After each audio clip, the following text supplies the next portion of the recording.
If you enjoy this content, you'll enjoy Sentinel Training. We're different because we actually care, and that pays off. TrainSentinel.com. Try it. You never know where you might wind up. You can go to Train Sentinel, or you can scan that QR code in the bottom right, and you can get a free 14-day trial. If you want some peptides, Will, have you started taking peptides around since you retired? No. But that's all the buzz I hear about. Yeah, you should, man. You'd have no more like knee, elbow, shoulder, head, and toes. Great. If you want to, you can go to biomasspeptides.com, and if you use CPW, you get free shipping everywhere, which is great. And then if you're into gymnastics and want to get better, CPW 16 on frog grips. Will Moorad, how are you? I'm great, man. How are you? Been a long time since we caught up. I get the impression you were reluctant to do interviews, were you? Or is it just busyness? So busy everywhere. Like I said, I'm leaving in 24 hours again. But yeah, no, it's good to see you. This is probably our 5th or 6th episode. Yeah, we did. I remember doing one when you were in Hawaii, like last year. Even before that, like 8, like a long time ago you were on. And then I remember, you were on twice in quick succession, I think, because it was like September last year, and then it was you and Jackson, I think, after that, and then you and Jackson again, maybe after that. You're a difficult man to get a hold of. For a while, I was like, he's just not going to do any interviews. I thought that's what was happening. So it's good to have you back. Yeah. Where are you going now? Where's tomorrow? Surely not more business shit. Yeah. Going to meet with some partners just over the weekend. Quick trip. Some people that are interested in, being a part of WFP. And then I'll be home for 3 weeks. And then I'm going out to Oslo Throwdown to help out Roger with Oslo Throwdown, run a Project 1, talk about a collaboration we're doing with Oslo Throwdown for 26. And then I'll be at Rogue for more partner stuff. Some sponsors will be out there and just, support the athletes. So will you throw it back and have Brooks coaching pass or no? Oh no, I can't be coaching anybody anymore, but I'll be there as a fan, which is nice. Yeah, that's cool. What's the sort of reaction been like? So I know there was a lot of excitement when you were kicking it off and when things were starting, and there was a lot of expectation of like everyone's going to want to be a part of this. Have you been pleasantly surprised by how many brands want to get involved, or has it been more difficult than you thought, or how's that been? I think I've been very pleasantly surprised. Maybe not surprised because we believe in what we're doing and we're really excited about it. It's been great. And especially the trust that people have given us in something that's very new, hasn't been around for a year, and we've gotten a lot of feedback. So yeah, I think content with where we're at, but also excited for the opportunities that continue to be presented to us. Is there anything, Matt, like, are you going after like whales? Like, are you going after like Toyota or like Ford or some big, huge behemoth? We've talked to some cool, like, I guess, non-endemics is what you're referring to around that stuff. Also known as rich companies. Yeah, there you go. So we've talked to a few. There's a lot of opportunity there. I think getting 26 lined up is really appealing to them. So we've just been talking to them about what that's going to look like and beyond 26 even as well. Is it hard to get commitment from that kind of stuff when, like, obviously I know even when Roger was on the other week, he was kind of saying that you're more or less settled on the year, but that there's still things to be nailed down, and it's still like those kind of things just take time or whatever. Is it difficult to get commitment for a new season, even though it's done a year already, for something that's sort of changing a little bit for next year, adding a date or whatever, and then the fact that you're like, well, we're pretty sure that we know when these are, we just have to finish off doing these things. Is that difficult? I wouldn't say difficult, because we have 95% of the season locked in, but of course everybody wants to have an exact plan, and then they can decide whether they want to engage in it or not. So I don't think that it hasn't been difficult. Everybody's been excited. Even those big brands have been excited to maybe get into a space that they haven't otherwise ever been in. So that's been good. I think utilizing some of the pre-existing partnerships we have has been helpful in that. You know, we have some really big brands that are partners right now, Adidas, Red Bull, just to name a few. So that's good proof of concept, and they're both happy with how things have progressed. And so, yeah, I don't think it's been hard, but it is also the first time that we negotiate with companies that are bigger, you know, than what's normally here. Is Ryan in charge of that, or who's in charge of that side of things? Is it like Ryan's leading the charge there. You should have him on, kind of talk about all that stuff. Yeah. But, I know he was kind of heavily involved with the charity when is Good Life still around? Has it changed what it's doing, or what's happening there? No, Good Life's still around. They're, like I said, maybe on the one in September last year. They're building a whole facility in. Well, that's going ahead. Oh yeah, that's still. Oh, okay. Fully under construction. But the other thing isn't going ahead. Wasn't there something in Nashville or something going to happen? Yeah, we were going to, build an HQ here, which I think would be cool. I think it big idea and big goals to have maybe a WFP HQ, and obviously Good Life is sitting there as well. So many letters, WFP HQ. Yeah. Yeah, that'd be incredible. I mean, make big goals. How do you assess the first two? So Tourstop 1 and Tourstop 2, like Roger and oh my god, Jason, thank you. Fuck, I was never going to get there. Sorry, Jason. Roger and Jason both I guess like were self-critical but pleased with how things, room for improvement, that sort of thing. Are you in a similar vein? Yeah, definitely. Same exact vein. I mean, me, Roger, and Jason talk every day. It's like three-headed monster. So I just was actually talking to Roger about some plans for next season in Europe. But yeah, I think I'm pleased with how things went. Obviously, there's a lot of things that we could improve upon. We got feedback on broadcast after the first one. I think we did a better job of that. Still not perfect, but we did a better job in Tour 2. And then Tour 2, obviously, we had some equipment stuff that some was completely our fault, some was out of our control. So just making sure that the process, as far as checking equipment, talking to our team leads about what they need to do prior to events, making sure that process is a little more dialed in, was something we could improve on there. But overall, nothing too crazy happened that we couldn't improve on our next rep. So we're full steam to the finals right now, and all that stuff has been discussed in depth, which I think we have a pretty solid plan in place to at least negate those things happening ever again. Just run away. Run into a back room and close the door.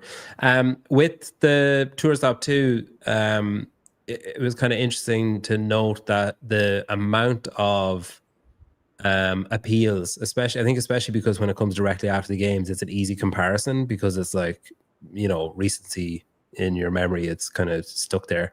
Were you surprised at how many appeals there were? Is that a problem, do you think, or is that something you're looking to combat? No, I think, it's in our rule book, right? People can appeal other judgment calls and things like that of other athletes, which I don't think athletes did as much at the first tour. I think we handled them pretty well. There's probably a few appeals that we could refine how we allocated time back. But one of the things that was said was that it's sort of like CrossFit historically has been very stringent on basically almost no leniency when it comes to appeals. That like they might give, if you got anything at all, it was like, holy shit, like you got something, that's crazy. And that it was kind of suggested that maybe you guys swung too far the other way and were almost too lenient, like too willing to give for appeals, like give time back, or that you might think this is all second. I wasn't there, but something give the and then you back too, or we can change that. We've definitely denied appeals. We've probably denied as many as we've given back. I'd say it's 50-50 there, but we do give them a fair look, and we have, some of those appeals, we had 5 people back there talking through it. So it's a thorough assessment, and we want to do what's best for the athletes, and we also want to do what's best for the competition to not overcorrect. So So people, you're saying that you can appeal. So if me and you are in lane 1 and 2, and I see you not squatting to depth, I can go and say, hey, someone look at Moorad's squats. He finished ahead of me, and he wasn't. Because that's not in. I haven't seen that in other events. And then you're saying that event 1, people were maybe reluctant to do it. Event 2, they got a bit more ballsy, and they were like, hey. More on the line, you know, and people were like, oh, they don't care about WFP. Like, come on, man.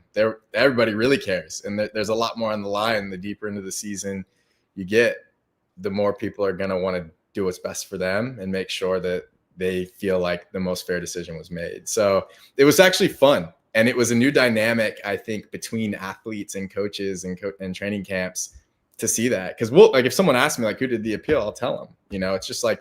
In the NFL, you throw the red flag, you know it was from the other team. So yeah. It's an interesting dynamic to navigate from like a social standpoint because everybody is friendly, but ultimately until they're not. Yeah.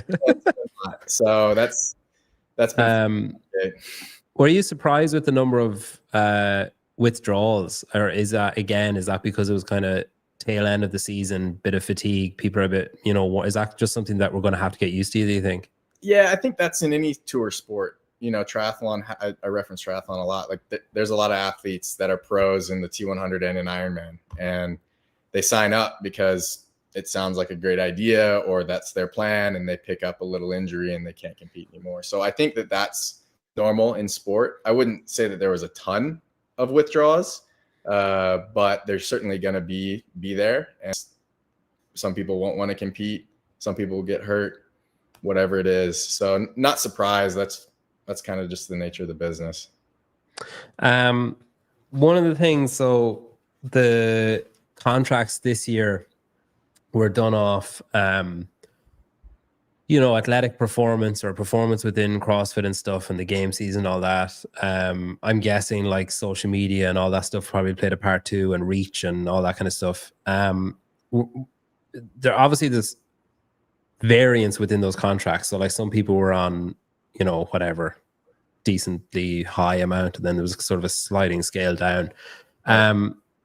Is that an issue, do you think, say for this I know I gather it's going to change for next season, we'll talk about that in a minute, but for this season, do you think, is it an issue that some of those contracts are like, that people are talking about those contracts or comparing them, or that the athletes themselves are saying like, wait, you're on how much, and that could potentially cause an issue?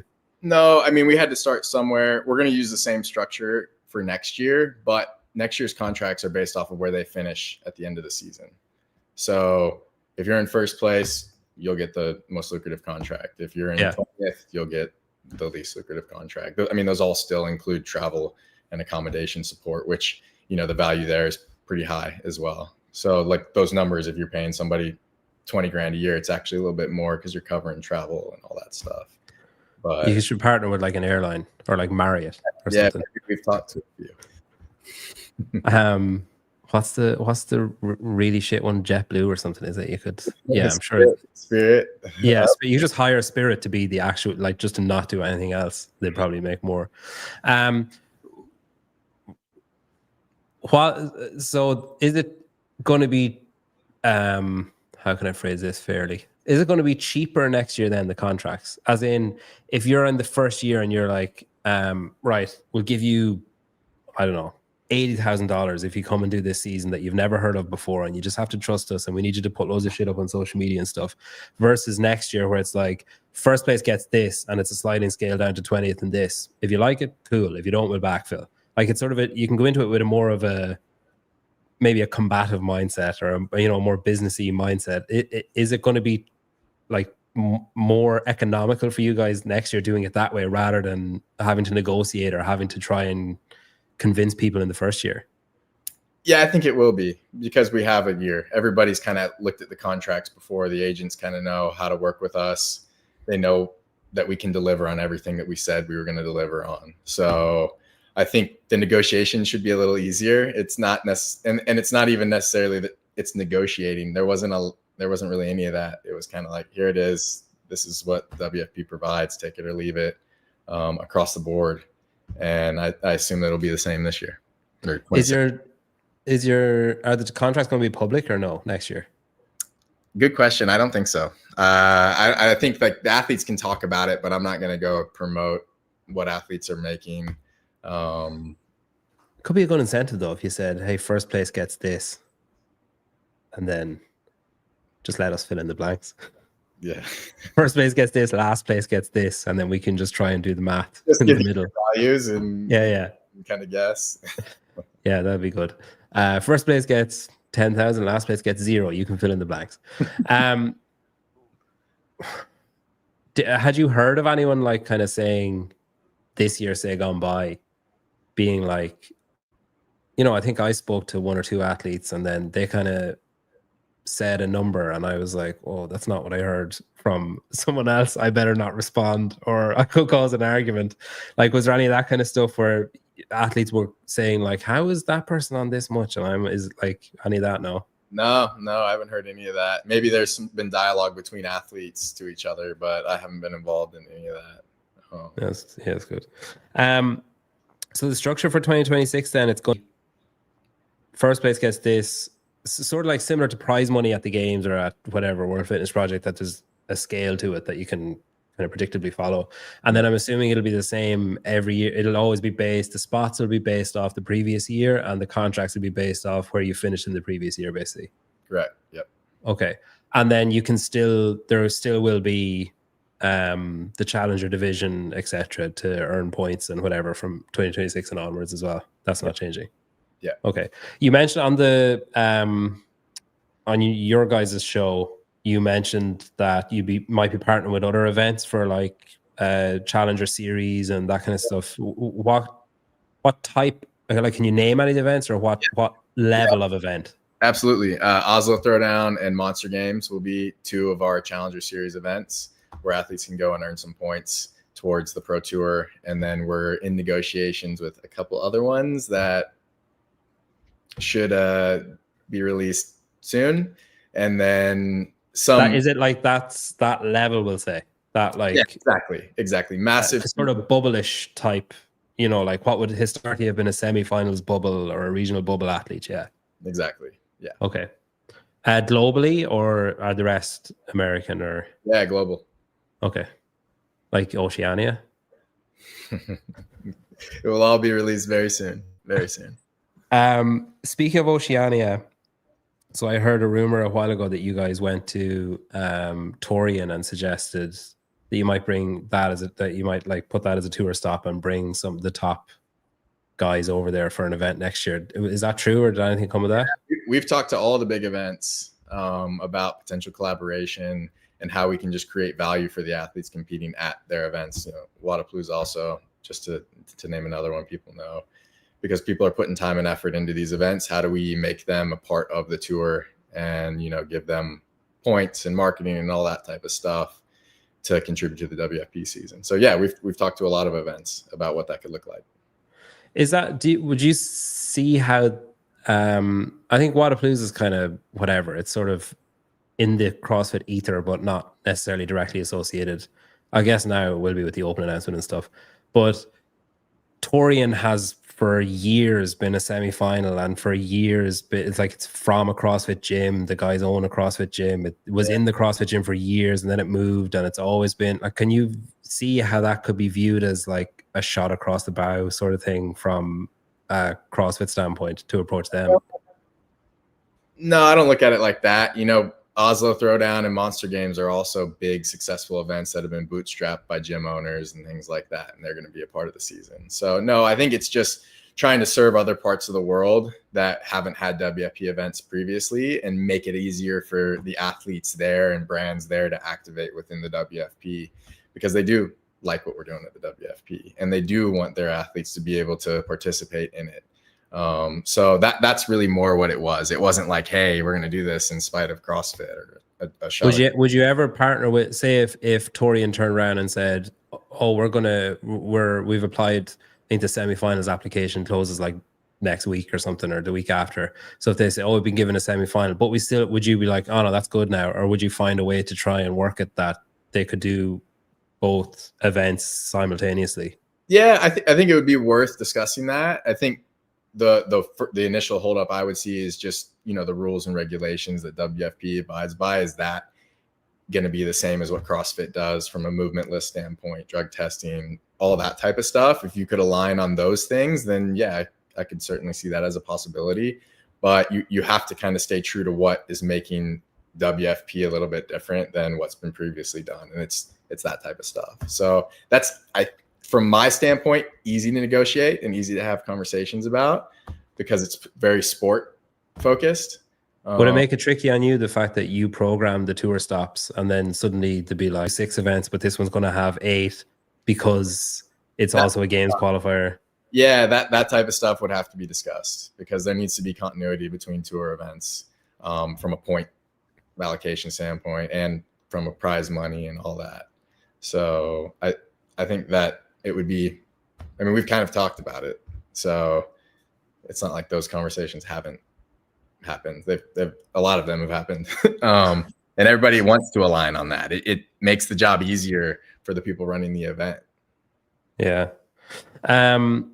With the contracts for next year then, do you guys build in incentives, like say if you, I don't want to, like, commission makes it sound like they're fucking Girl Scouts selling cookies, but like if you get X amount of people to register, if you get X amount of, like, is there that kind of bracketed incentive stuff? Yeah, they have, QR codes and things of that nature, sign up codes that they can get kickback on, or cash back, or whatever the language you want to use, on ticket sales and things like that. So that was built into the contracts this year. Okay. What about other types of incentives? Like, I know that you've been at pains to say that exclusivity isn't a thing, but what if we're doing this again? Instead of saying, listen, man, it's still out there, you need to cut those weeds down. Yeah. If instead of saying, hey, you're only allowed to do the World Fitness Project season, which would be exclusivity, if you sat down with me and said, okay, you can do whatever you want. Here's your contract. It's $40,000. That's your contract for the World Fitness Project season. If you want to just do the World Fitness Project season, we'll give you $70,000.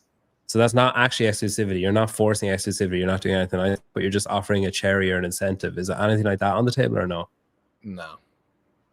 Where do you think those rumors came from, like the exclusivity stuff? No idea. I mean, I remember early on, it was like Victor Hoffer did an interview or something, and he kind of said next year or something like that. And then it just seems to have just grown legs from there. Well, so some agents asked that initially, like when we gave the contracts and stuff, and obviously it wasn't even in the contracts. And the nature of me is to be like, okay, well, the way other sports organizations can claim exclusivity, use the UFC and Bellator. They're paying their athletes a lot of money. They're in those investments. They have to think about the athlete's health. They got to think about the athlete's NIL, all that type of stuff. And when you're paying somebody that much, you can ask for exclusivity. And that's the way that those operate. So I talked to some of the agents. I'm like, look, if the WFP in 10 years gets to that point and can provide health insurance and all that type of stuff, then certainly we can ask for exclusivity. And it's in the best interest of the athletes and the organization to have exclusivity in that type of a scenario. We're not there. So like, that's just that's where maybe that came from. But that's obviously the context of that conversation. It was nothing about we're doing this. It was like, oh, this is why that other organizations do this. So 0% chance then for at least a few years. 0. Okay. Is it difficult? You told me before that you do the programming and the testing and that kind of stuff. Is it difficult to keep that secret, like to not let someone see? Because you train at like just a gym in Nashville. It's not like you're off in some encampment that nobody visits. And even like I think I saw you putting up when you're in Hawaii, you're in a gym, and then like the same day Brooke was in the same gym, and it's kind of like, don't look over here, I'm just testing the workout. Nah, it's not hard. Obviously I wouldn't do that with other people around. And I have my garage gym, which is where most of the stuff goes down. But just, it's easy to post a picture and roll a barbell in front of something and take a picture of it. Yeah, you're standing in slacks and a shirt. Yeah. You're going to be like, yeah, tour stop 2, workout 5. We just announced Project 1 is going to be one of the finals events for the pros, so that's cool. Okay, cool. Yeah, and it's 4 days, isn't it? The next one. 4 days, yeah. So I'll give you a little teaser. So obviously the swim, and then another event will be on Thursday. We'll have Project One and another event on Friday. We'll have 3 events Saturday and 2 events Sunday. So that's going to be the schedule for the finals. Saw it here first.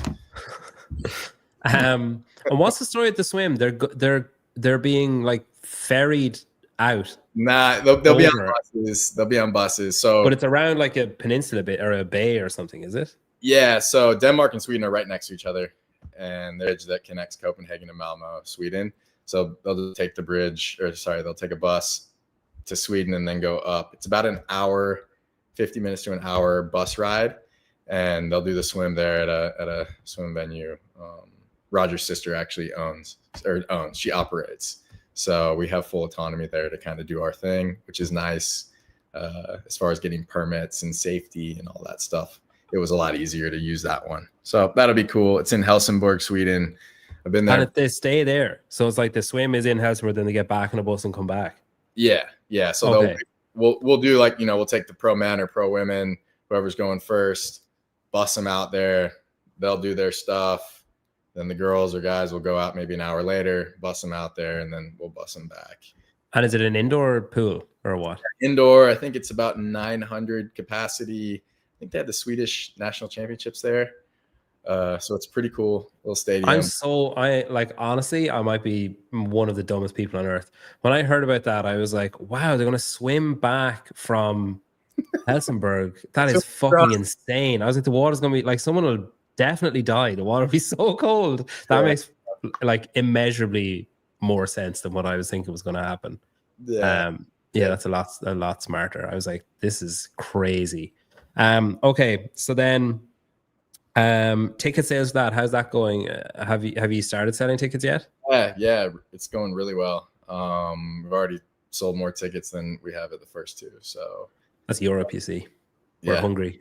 Yeah, we're desperate. We love watching thrusters, especially from like a distance. Like we don't want to be right up, like a little bit further back. We love it. We'll pay for that. And what about other stuff then? What can people expect? Like, you guys do like a community workout? Is that happening? Other stuff like that? Yeah, we'll have all the community divisions that we had at Indy and at Mesa in Copenhagen. We'll have the elite teams there, which will be cool. They'll swim as well, so it's a 4-day competition for those divisions. We're doing a big Project One activation, which will be running throughout the weekend. So yeah, a lot of cool stuff to look forward to in Copenhagen. That's cool. It should be good. Is it hard or is it difficult to change your relationship with the athletes and like how you deal with the athletes and stuff? Because obviously you were you're still pretty athletic, but you were an actual like games athlete, and you would have hung around with these same people, like you've known Noah years, Chandler years, Brooke years, to treat not employees but basically employees, as in like that you're in charge and that you have to have a specific type of professional demeanor, and that's you're not just like sitting hanging around with them. You have a fucking job to do, and it's not as simple as it used to be, basically. Because I know that a lot of people have been critical of, say, Dave's relationship with athletes and how he treats certain athletes differently because he's friends with them or hangs out with them or whatever. Has that been any kind of a tightrope for you or no? No, I think especially the athletes that you mentioned who are close to me, they don't push. They don't job. They respect me as a professional now and just as a man, so I think that's cool. That's, I think, maybe a testament to the friendships. But no, I don't think it's been hard. I think I've had a pretty friendly relationship with most of the athletes on the roster, even some of the challengers, that weren't signed. I knew them prior, and none of them will push for special treatment or any of that. They all have my phone number, so they'll text me questions, which are fair questions, but they'll text them to me a lot, which I think is cool to, have that connection with the guys and girls who are competing on the tour. That's very unique. And I think it's a trust thing, which is cool for me. Yeah. I mean, I'd be on the fuck that side of things. Like, why are you giving out your number? I'd be like, before, that. But I remember the first school that I started teaching in, someone was like, never let yourself be added to a WhatsApp group by anyone for anything, because that's it. Your number's out there forever. Then you can never reclaim it. Yeah. have you found it difficult? Like, have you, as in you personally, have you found it difficult to, these events that you are at now would have been events similar to the ones that you would have gone to? All you had to worry about was how fast am I going to do burpees? Like, what food am I eating and when am I eating it? Where's the warm up area? Where's the toilet? Whereas now you've got more place to spin. Description. It's the same arena, but it's a different. Has it been an adjustment, like switching over to that and being more like hands on and more, you know, in control of stuff? It's been a good adjustment. You know, I know both sides very, very well now, and it's given me a healthy appreciation for everybody that's run events that I've been to the past decade. You know, there's a lot more that goes into running these things than you perceive as an athlete, and that's been good. It's been exciting to work with a team that has a lot of experience. You know, everybody in our team has been doing this for a very long time. All of our team, everybody in our team has been doing this for a very long time. All of our team leads, safety, everything. So I've learned a lot from them. But as far as an adjustment from athlete to, you know, now director of sport, it was new, but it wasn't hard necessarily. It's something that I've, you know, obviously fully committed to, and I'm enjoying every minute of it. Jason and Roger have been really good mentors to me as far as game days go, and just trusting that all their experience and success is something that I can lean on. So yeah, it's been a lot. Is this like a forever position, or do you think it's something that you'll pass off? Like, is it something that you want to get up and running and then hand it off, or is it something you want to kind of ride into the sunset with? You know, I'm 36. I hope to do this for quite a while. I'm still young and hungry to have a very successful professional career. So I'm not thinking about handing anything off yet. No way.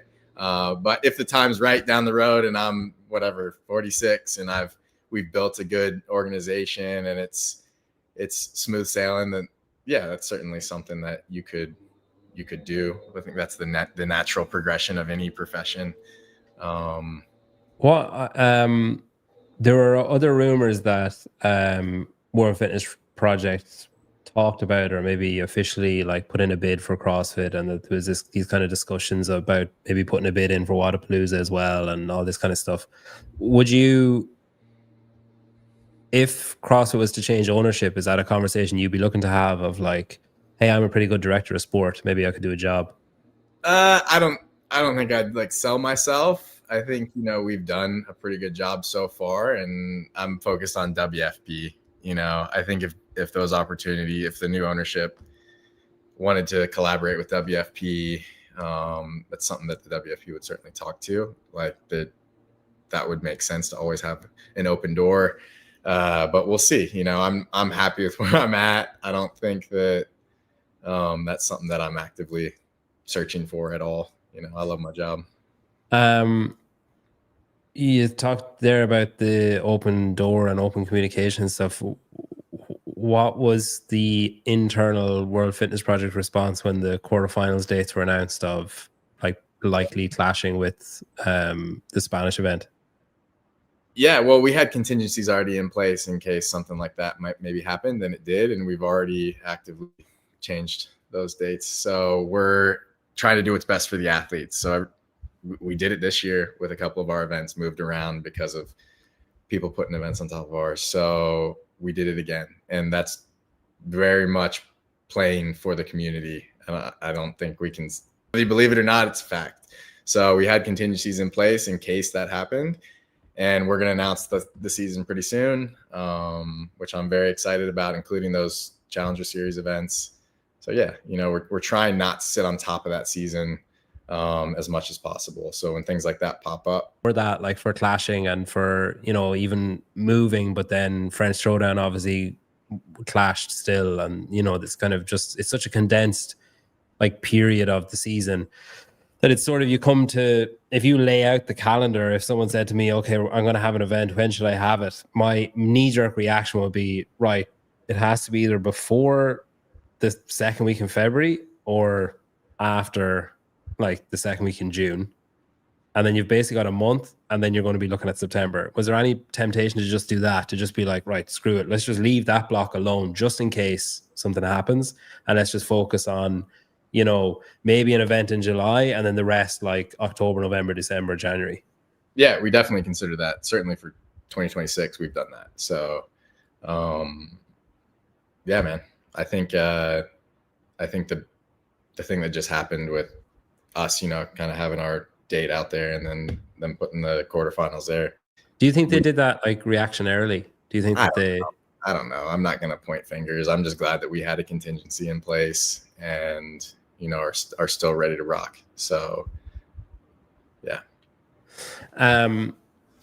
Have you spoken to CrossFit about their season? Like, say, I know there's kind of half conversations like before last season, and then it seemed to kind of run aground. Was there any effort made on either side to sort out now for this year? Or no. No, and I think it's hard. Like, I think there's like somebody's trying to buy them, so it's just hard to work within those parameters when you don't know if somebody comes in, what they're going to do to the season. So we just got to focus on what we're doing and make sure that now that they have kind of like a rough estimate of what their schedule is going to be, we can work around that. I think that's best for both sides. And yeah, I mean, first thing first, we got the finals and we're very excited about that. And, you know, that's the main thing. Yeah. Yeah. 26 is underway. There's been criticism outside of that, like outside of the kind of clashing of events and stuff. You know, Hiller made a video about the documentary kind of critiquing it. I don't know, did you see that or no? I didn't see that. It was actually good. I've actually asked him to do about one of my videos because it's kind of helpful, where he basically shot by shot breaks it down of like, this is pointless, it shouldn't be in here, or this is really good, or this is not good, or whatever. There's been obviously talk about the season, the athletes, the lighting, the live stream, being on the website, not being on YouTube. Is it louder than you thought it would be, or is it sort of what you expected, or have you just sort of not just blocked it out and just pretended it's not happening? There's always going to be criticism. So it's kind of what I expected.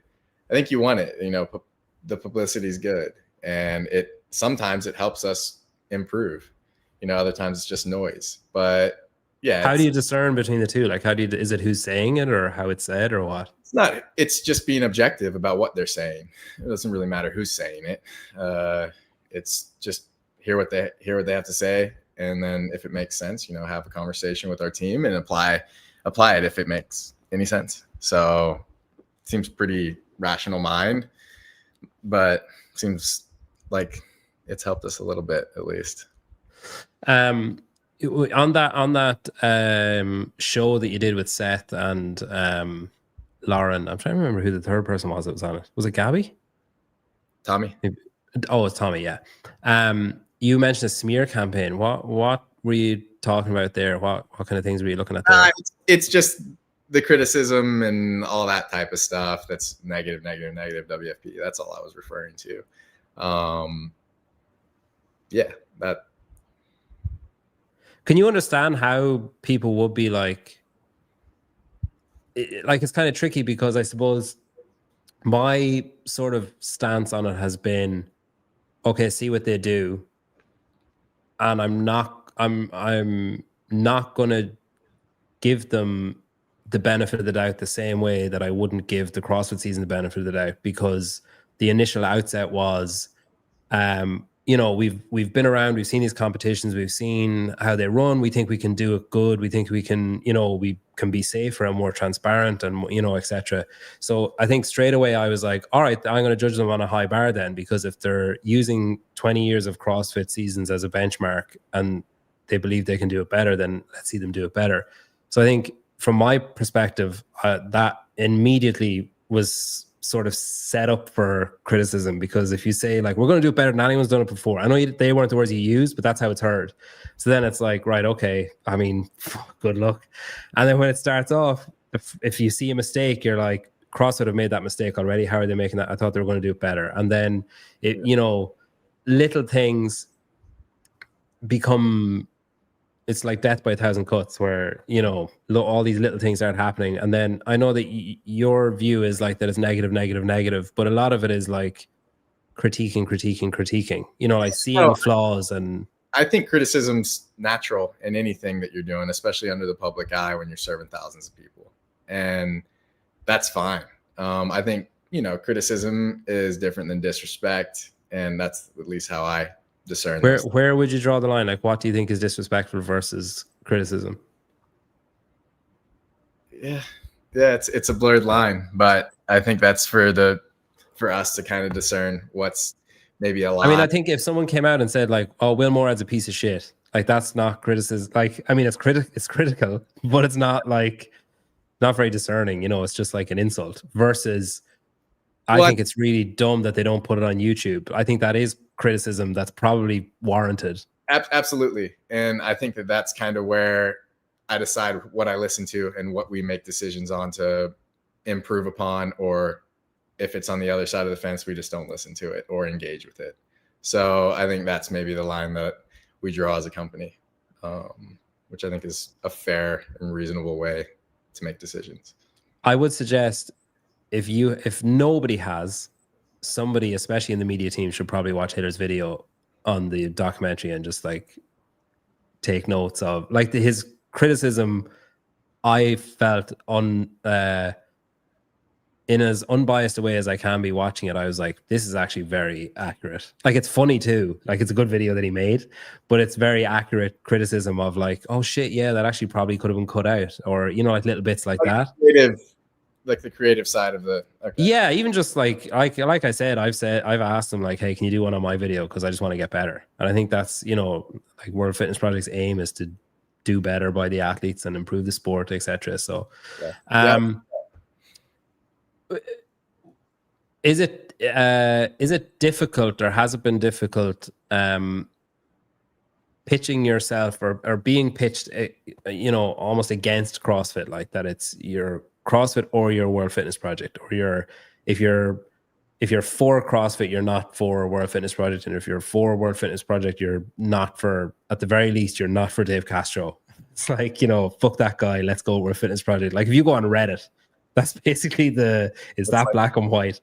Has it been difficult being pitched as that, and then like whether you like it or not, sort of having words put in your mouth of like, why won't they say CrossFit? And they're talking, the athletes that are there because they've done CrossFit and because they've been successful at CrossFit, and this event exists because like these movement patterns and the fact that it's a competition exists because of Dave at the ranch, whatever, 21 years ago or whatever. Has it been hard, like, accepting that type of split?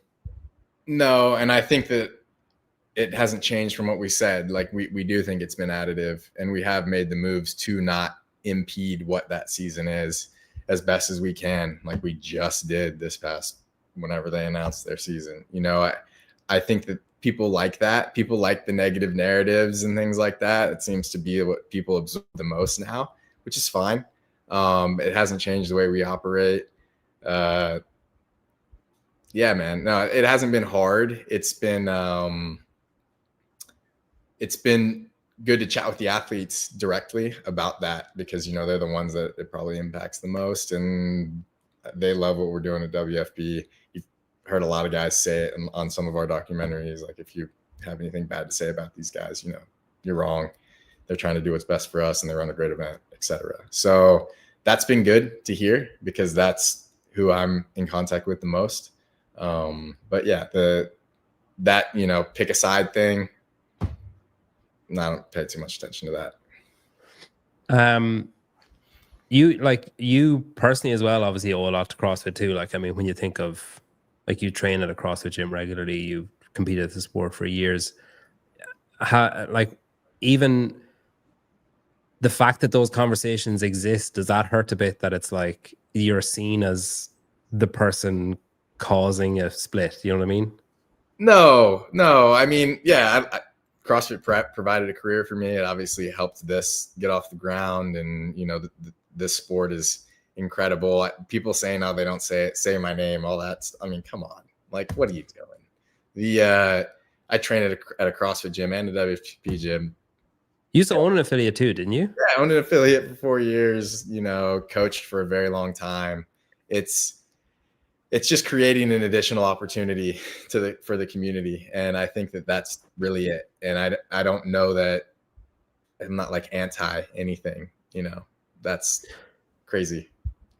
Is you kind of nodded when I said the website thing. Is that will it be on YouTube now? I saw that they're doing a Portuguese and a Spanish offering on YouTube. Does that kind of change things? I believe they put out like by the end of the day everything on YouTube at Yeah. the last tour. So that's something that the production team's been working on. Do you think that just flat out live stream on YouTube won't happen at least this year? Yeah, I don't think so, but I would have to ask Hanu and those guys what they're thinking about as far as that goes. I think all of our numbers went up a lot from the first one, so that's positive. You can kind of lean on that. And as far as talking to sponsors and things like that, that's what they look at. So everything's trending in the right direction. Never say never, but you can earn money from YouTube too, though, as in like monetize viewing. Is another potential revenue stream. I mean, you're talking to a guy who makes tens of dollars per month. Yeah, because even like if you had, I guess it'll probably split your audience if you have it on YouTube and on the website at the same time. But even if, yeah, I don't know. I just think YouTube is, I mean, it's like the world's, it's easy. It's the biggest search engine, you know, like it's like Google and YouTube. And usually when you search something on Google, YouTube is the first offering underneath, you know, when you click search, YouTube is probably one of the first things. Yeah, it's interesting to, I guess, because the you know, CrossFit has always been like Waterpalooza is YouTube, like Rogue is YouTube. They do it through their website too, I suppose, with their split cam offering. But yeah, it's interesting. Have you looked at, say, bringing in external media, as in doing? I'm really annoyed that I didn't write down the guy's name, but there was a guy that did interviews at Tour Stop 1 where he kind of had a desk set up beside the warm-up area. You think you did an interview with him and someone else did as well. I can't remember his name. And you obviously have, like, you know, Be Friendlier there and stuff. But even looking at the games season, like Sevon did podcast live from the games, and, you know, Spin does watch-alongs. And that, have you thought about that kind of stuff, like bringing external people in? Yeah, I think so. And I think it's just about where we place them. You know, maybe not putting them in the warm-up area is the best move, just because, you know, maybe not all the athletes like all of the external media in their space. And the warm-up area is definitely the athlete's space. It's no one else's. So, yeah, definitely. I think there's going to be opportunities for that at the finals, I believe. We're going to have desks set up, you know, in the food court and by the community floor and that type of stuff, and in the mezzanine outside the main floor. So yeah, definitely. Yeah, I would say, I mean, I've been there are athletes that don't like me, but like when you're in that, I mean, God, you'd want to be some fucking asshole to be in a warm-up area and piss someone off, or to, you know, you'd really have. There was a that did that in Indy, that were requested to not be there anymore by the athletes, and we made sure that happened. So wow, just for what, being like on top of them or like talking to them when they shouldn't. Some things that were a little bit distasteful, and having to deal with that while you're warming up for an event in a, you know, in the field that you're competing in isn't something you need to deal with. So we address that. Wow, now I want to know who that was. Oh, it was Seth, was it? It was Seth that did it. Yeah. Wow, that's interesting. The affiliates, how's that going? Oh my God, I'm blanking on the name again. Ryan, what's Ryan's wife's name? Maggie. Yeah, she's running. She's in charge of that now. Yeah, she's running the show there. What's Bickle's job then? Is he just community, not that part of the community? He does like all of our activations and stuff. Like he's going to Oslo with me to do Project One in the end of October. So he's okay. And we're doing a Project One at Coronado Beach with the Navy SEAL Foundation November 22nd. So that's going to be really cool. All the proceeds will go directly to the Navy SEAL Foundation, and Bickle's kind of leading the charge there. So I'm looking forward to that. But that's where he's. So how is the affiliates going? How's Maggie adapting to that role? Yeah, she's good. She enjoys it. There was a lot of kind of talk at the start about the affiliates and how it was setting up and stuff, and then it seems to have. Is it accurate to say it seems to have shifted more towards the competition side since then? Yeah, we're focusing right now on just working with our founding 50 of a little bit more than that, but the founding 50 gyms. But that's where her focus is. I write, you know, some of the programming that we offer to them. especially building up towards the trials and, qualifying people into the finals. But yeah, that's Maggie's job. Is that, so the programming you offer, is that like affiliate programming or just specific to, oh, in a few weeks we're going to be doing the trials, here's a workout you could do week one? Like one workout directed towards what those workouts will be in the qualifiers, just to give a little bit of direction for the athletes that are at those gyms, what they might need to focus on. Were you upset when Saxon left, like because he was obviously in charge of that before she was? No, man, he did what was best for him. That's one of my best friends in the world. And that's what I told him when he was like, hey man, I think I want to go back to competing. I'm like, look, I love you. I love your family. Like, you need to do what's best for you. I just worked out with him yesterday. I might work out with him this afternoon, actually. But was it off the cards to be able to do both, like to compete and to do the affiliate sort of role? Yeah, I think it's just a time thing, and to be at the level that he was at when he was, one of the best guys in the world requires a lot, and for him to be able to balance both of those, and 3 kids is a lot. So yeah, I don't think that was ever on the table for him. He wanted to kind of do one thing or the other. Yeah. I mean, I have 3 kids, and there's some days that I just want to stick my head through a glass door rather than train. So I kind of get it. We're gonna have a session after this. Yeah. Is 2025, is that the first year that you haven't done the Open? 2025? Like, you didn't register this year, did you? I didn't register. Is that has to be a first in quite a while? No, I didn't register. You were injured maybe or something. With the kidney. Yeah. Yeah, I remember that. That was your autoimmune thing or something, wasn't it? Yeah, that's crazy. I didn't register that year, but I did all the workouts. Did you do them this year or no? I did the first one. I don't even remember the second two. What was the first one? Was the burpees? The burpee lunge. Yeah. Hang clean and jerk or hang snatch. But yeah. There was no part of you that was itchy, like when you hear Saxon saying, I think I'm going to go back and compete, there's no party that was like, maybe I got some light. No, I get to, I had a long career in sport, and I have complete closure on that, and I love training still. So I jump in to training sessions with Saxon or Brooke, or we have a lot of competitors at our gym. I just jump into their training. I don't really follow a training design or anything anymore. I just like the intensity that I get training with other people, and I happen to have pretty competitive people still around me. So I get to scratch that itch in a more healthy way with no real pressure to perform. You can just cherry pick. You can just walk in, look at the board and be like, nah. And then you walk in and be like, oh, I can beat him in this one. Yeah, kind of. Unless I'm testing a workout at the house and then I can't cherry pick. I just kind of got to do what I think's best for the competition and suffer. Is there any truth to World Fitness Project employees being maybe not told not to, but guys, we're not doing the Open, okay? Was there any kind of conversation around that or no? No. I mean, I did the Open workouts. I don't. Yeah, but you didn't pay your $20, Will. Oh, dang. Yeah, I forgot. I'll register you next year. I'll register you. I've donated a lot to the CrossFit Fund over the past 10 years.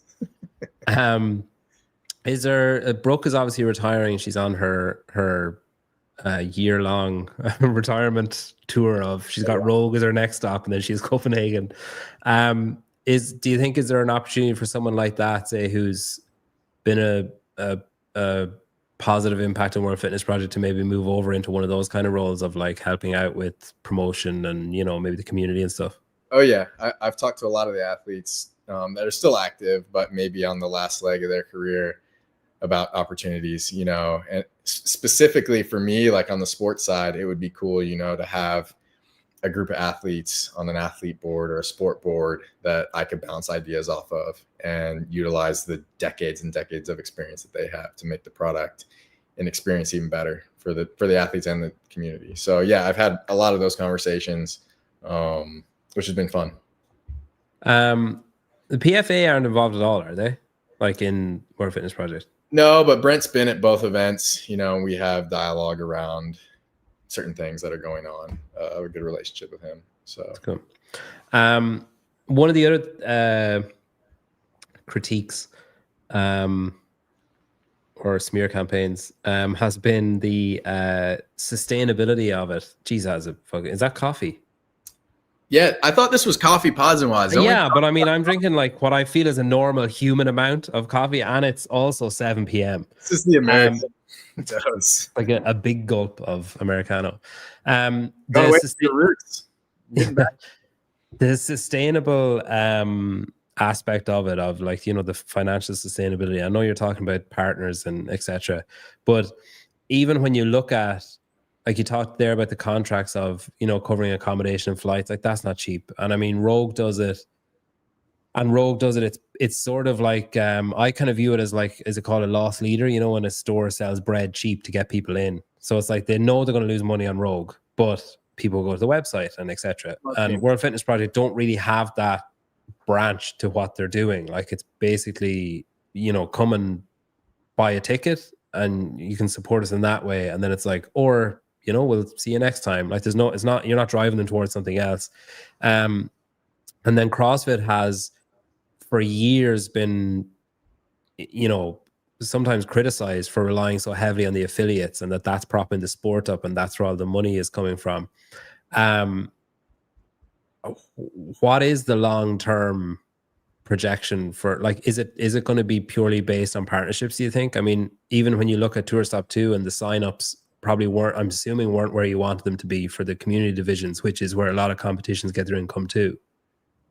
Yeah, I mean, I think that's part of partnering with these events, and then growing our community divisions. That for events to be profitable, you have to have something like a Wadapalooza or a Monster Games or an Oslo type level of participation, be in the green, and those are all profitable events. I mean, there's also probably a reason why it's tier Wadapalooza and not just what. I mean, that obviously plays a part. Yeah, sponsorships also help out quite a bit with that. So that's the plan moving forward on the sports side, is to and obviously, like, you don't have to pay for venues once you have a certain level of experience. Oh, you're looking for cities to contact you and say, hey, come here. Yeah, we've had a lot already, which has been very positive, specifically for the 26th season.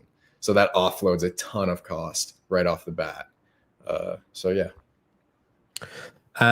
Were you frustrated with the signups last time? Like, is that an annoyance when the podium has like one team on it or something, and that, like, is that kind of annoying?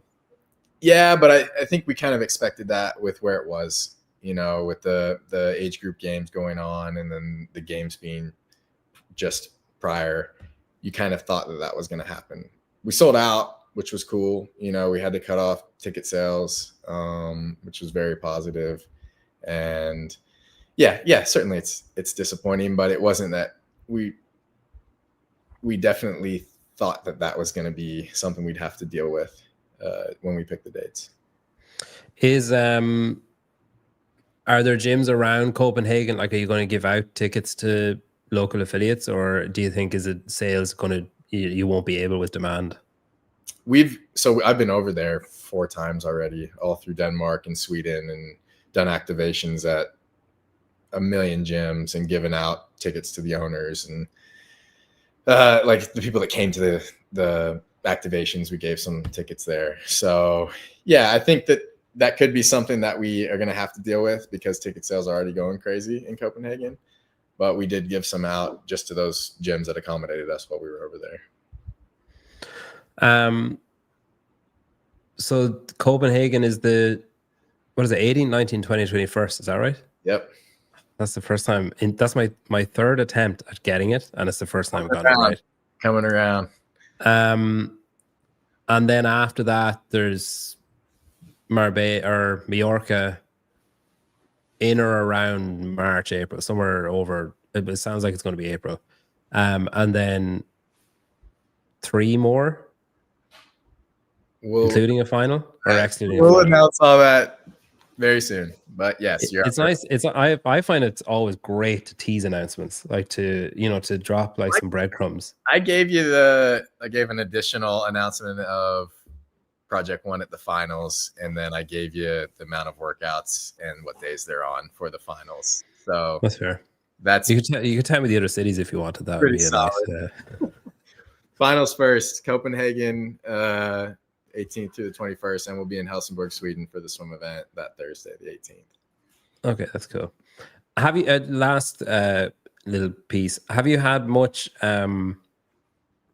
Not complaints is the wrong word. I don't think anybody would actually complain because I mean they're getting paid.